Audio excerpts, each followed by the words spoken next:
Bonjour à tous, aujourd'hui on se retrouve pour une nouvelle vidéo pour savoir qu'est-ce que le yield farming.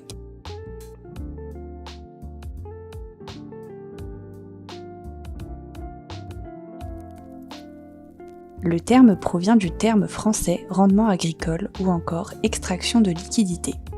Il est le plus populaire des trois moyens existants pour la rentabilisation des actifs parmi le monde de la DeFi, mettant à la disposition des investisseurs de crypto-monnaies un moyen leur permettant de gagner un revenu passif. Celui-ci permet d'obtenir le meilleur rendement de la DeFi. Le yield farming permet d'obtenir des intérêts grâce aux crypto-monnaies. Votre rémunération s'effectue sous forme d'intérêts et dépend des fonds que vous avez déposés. Le terme farming désigne ce que l'on est prêt à immobiliser en termes des revenus passifs acquis en crypto-monnaie. Cela permet de bloquer ces actifs et de générer des tokens. Ceux-ci seront par la suite mis à la disposition des utilisateurs au titre d'emprunt.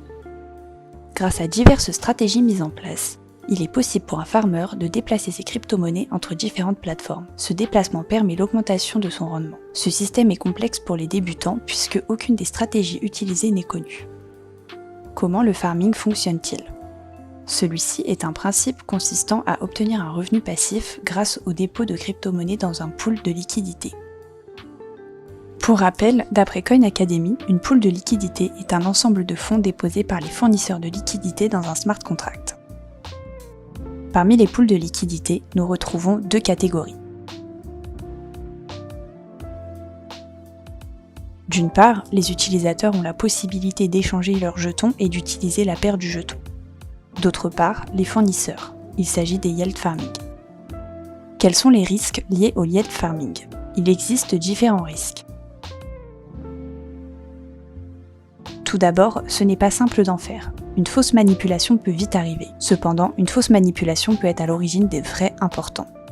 De plus, on ne sait jamais quelle sera la valeur du token, cela peut être très élevé comme pas du tout.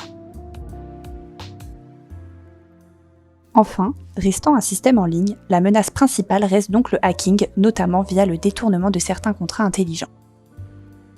Avantages. Malgré les menaces vues ci-dessus, il présente aussi de nombreux avantages. Celui-ci permet de générer des intérêts grâce aux revenus passifs. De plus, il peut distribuer les capitaux directement aux investisseurs sans devoir contacter les banques ou encore les fonds d'investissement.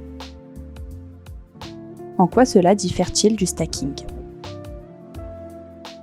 Contrairement au stacking, le yield farming est plus complexe et plus risqué. En effet, il confronte davantage les investisseurs à une éventuelle perte due à la volatilité des prix. De plus, ces utilisateurs déposent la crypto-monnaie sur des plateformes de la DeFi. Or, avec le stacking, les investisseurs utilisent leurs fonds pour soutenir la blockchain ainsi que valider des blocs sur le réseau. Pour conclure, le yield farming a un avenir très prometteur, notamment grâce aux avancées technologiques et les évolutions permanentes de la DeFi. Il est très populaire et permet de générer des récompenses avec des avoirs en crypto-monnaie. Merci d'avoir écouté cette vidéo et à bientôt pour la suivante avec un nouveau thème abordé.